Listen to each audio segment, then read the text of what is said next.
Trending ngayong araw ang magpasikat sa It's Showtime ng team ni Kim Chiu, Ogie Alcacid at MC at Lassie.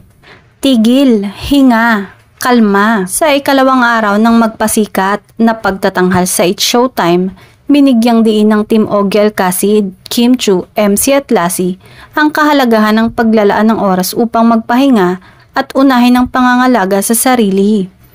Nagsimula ang pagtatanghal sa pagtanghal ni Ogie ng isang original na kanta na may mga lyrics na sumasalamin sa mga pakikibaka ng mga veteranong musikero sa isang mundo ng mga bagong umuusbong na talento.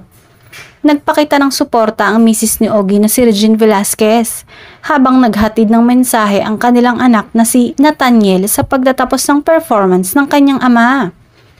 Gaya ng inaasahan, ang makapigil hininga ng performance ng kapamilya actress na si Kim Chiu. Gayunpaman, pagkatapos ay nagpasalamat siya sa Panginoon para sa matagumpay na performance nila. Hindi lang madlang people, pati ang rumored boyfriend nito ay tutok sa gagawin ng actress ngayon.